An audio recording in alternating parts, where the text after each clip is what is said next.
Hello, it's Joni Rotten. I wanted to share this video that came across and then an article that it reminded me of.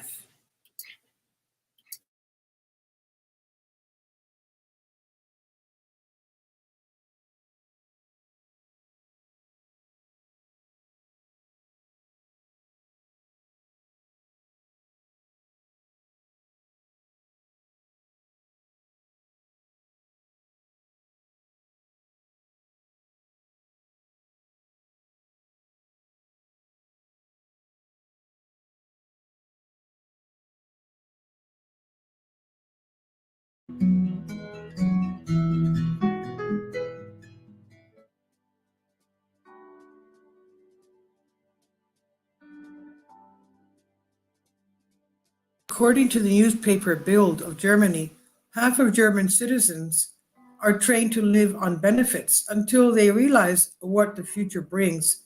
And there's a video embedded in the article, and it's about 20 minutes, but it's very revealing as to what will happen in the future, in the very near future, if we go to a reset. It looks like a gulag with vehicles patrolling the streets and, of course, drones overhead. There's no way anyone could escape such a, what would we call it, 15-minute city? According to the Bild survey, 52% of the respondents state that there is no work motivation. Can you believe that? APE is particularly aware of the issues of the 2030 agenda, so we saw with interest that it distributes, quote unquote, to its fellow intellectuals the news that it wants more than half of Germans to have no vision for life other than being fed fat by the state dependency allowances. And this is written by the wrong man. And it is the recipe proposed by the WF for the idle citizens to be in total control of the government, the state. In other words, a regime on the model of China, with the pandemic being an experiment in this direction, while the next tools will naturally follow, especially until November 2024, when the election contest for the selection of the new US president is scheduled. If the elections are finally held, an idea that Elon Musk called New Woke Times does not particularly like, the benefits to which the citizens of the European Union, whose leadership participated with sponsorships in the work of the Chinese Institute of Biology in Wuhan, as well as the imposition of the vaccines, are addicted to them, as other Pavlov's dogs, are particularly unhealthy. In fact, they aim at your ashes, in the meantime, you'll have fully surrendered to the father state. Now, let's see what's happening to German citizens, according to a website that reproduces from the APE in the relevant news. More than half of Germans think it's no longer worth working after new increases in welfare benefits, according to a poll by the INSA Institute on behalf of the Bild newspaper. Of course, if you're given free money to just sit around and do nothing, of course you have no motivation to work. According to the survey, 52% of respondents say there is no incentive to work for a full-time minimum wage earner, as they do not ultimately earn much. They do not ultimately earn much more than the unemployed person living on benefits. Germany also seems divided on whether the increases decided by the government are right or not. 45% approve them, while 44% consider them unjustified. In the 2024 budget, the basic unemployment benefit increases from 502 euros to 563 euros for an unemployed single person without children.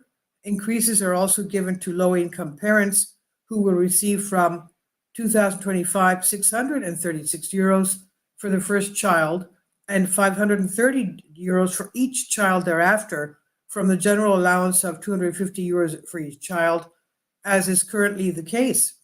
With a minimum wage of 1,450 euros net, a full-time minimum wage worker is no longer considered sufficiently attractive by many.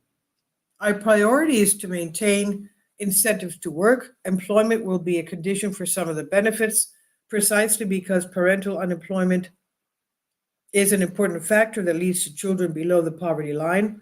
said Finance Minister Christian Lindner, defending the government's decisions. And as I said, there's a very interesting video. It's cartoon type, but it's very revealing, about 20 minutes, and it's very interesting to watch. This I've translated for you from a Greek article. Please leave your comments. Okay. So now I'm going to show what that made me think of. So as we're in this this wonderful age of indulgence,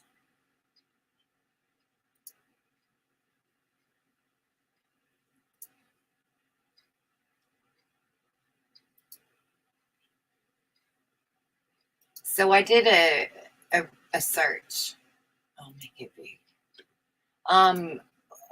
What happens to overindulgent children? So it tells you what happens right here. They think they're above the rules and they begin to believe they're more special than everyone else. Remember in the movie The Incredibles when he says, once everyone's special, no one will be special. Research shows overindulgent children struggle with lifelong problems. Remember, he was a little rich kid. Adults who were overindulged as children report chronic feelings of discontent, and many of them report overeating and overspending. And so you can see there's actually a lot of psychology as I scroll down here on, what overindulgence does to children. So they've known about this for a very long time, and yet they're indulging us. So let's look at this article. This was my favorite. 16 ways overindulging your child can harm them. On Psychology Today, entitlement, ungratefulness, and depression are only a few of the risks. This just came out in April 22nd of 2022. Let's see, who's this doctor? Bredenhoff. Well, he should be telling government this stuff. Childhood, here's the key points. Childhood overindulgence can lead to harmful outcomes in adulthood. Occasional indulgences are okay, but it turns into a problem when the indulgence becomes a pattern or a ritual. Get the fuck out of here. And these 16 items are specific risks for children with overindulgent parents or government. So here is some of the things that they say. I get such a sense of pleasure and joy when I buy my children everything I didn't have when I was growing up. It makes me feel loved. After all, what's so bad about that? Too much is what that is. Some people call me a helicopter parent because I try to control almost everything my child is involved in: school, church, friends, etc. I'm trying to protect my child from unhappiness. I don't want him to struggle and be hurt or disappointed.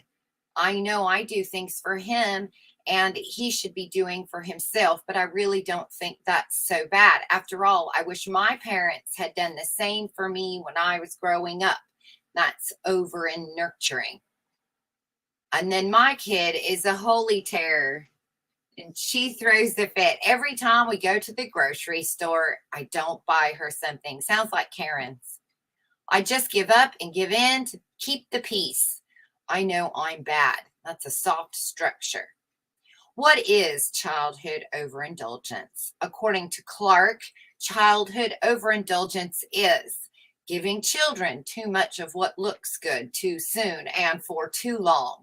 Giving them things or experiences that are not appropriate for their age, interests, or talents.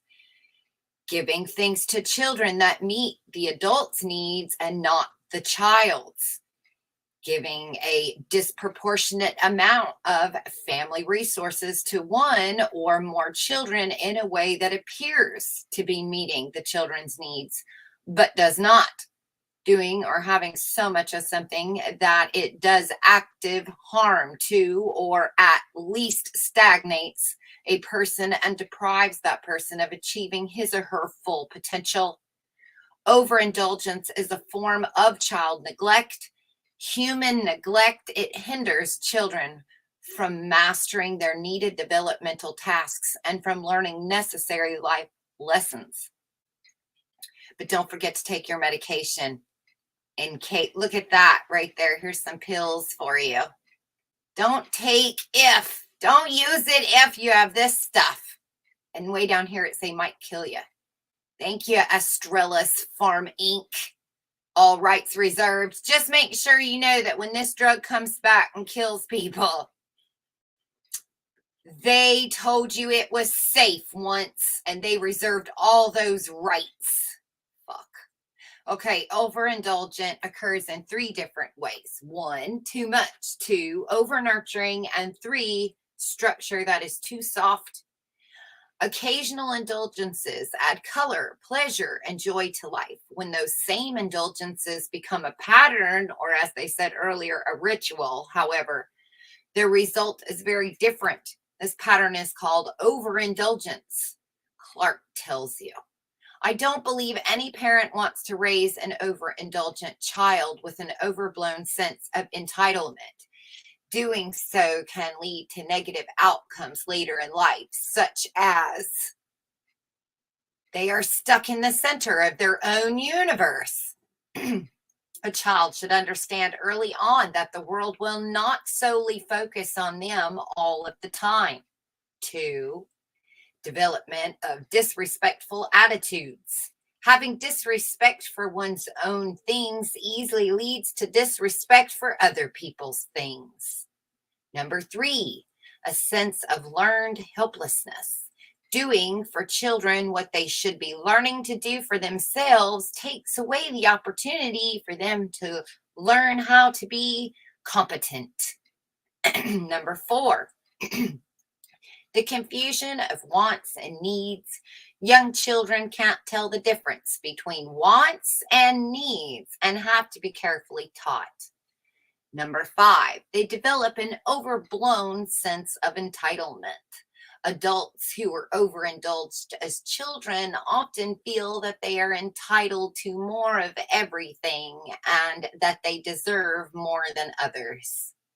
Number 6, an increased sense of irresponsibility, consistently protecting children from experiencing the consequences of their actions and not holding them accountable for completing tasks leads to irresponsibility. And when overindulged children grow up, they are not interested in making the world a better place and are not willing to help people improve their lives unless they get something in return. Number 7, lacking in gratitude.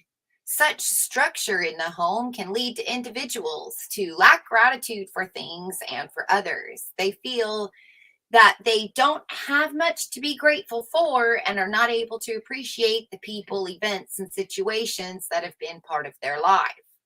Number 8, poor self-control skills. Parents need to insist that their child learn self-management skills, including delayed gratification. Helicopter parenting hinders the development of self-control skills, which are associated with feelings of school burnout. Number 9, lack of meaningful relationships. Issues that result from overindulgences, such as poor conflict resolution skills and expectation of immediate gratification, spill over into other relationship forms, from friends to family to the workplace. Number 10, development of materialistic values which contribute to unhappiness. Children who were overindulged as children are more likely to develop materialistic values in adulthood, selfishness and greed, and grow up to be unhappy. 12, issues connected to personal life goals.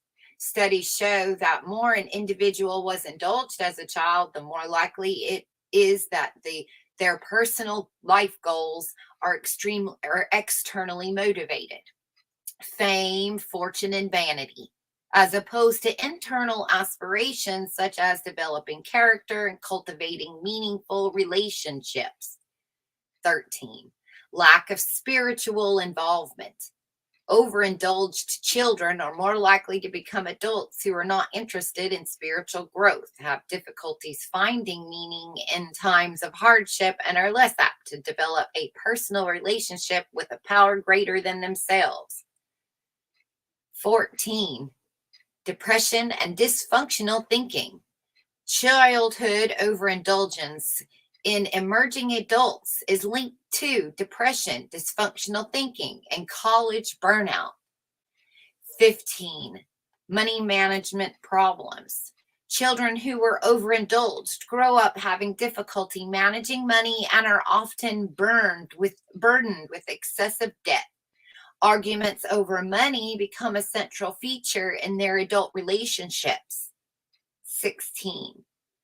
Parental sense of incompetence. Children who were overindulged grow up to be parents who don't know how to parent. They tend to be permissive or authoritarian and lack a sense of competence in their parenting. Here's some resources if you want to learn more about how not to do these things. Practice aloha, do all things with love, grace, and gratitude. That's what we should be doing. I'm going to do a live and discuss this article and the millennials and Zetters and generational newcomers to the game, and talk about how this was created with that little book called Generations, a recycling of history, and the crisis begins, and Joni Rotten predicts the future. I'll see you shortly. Bye.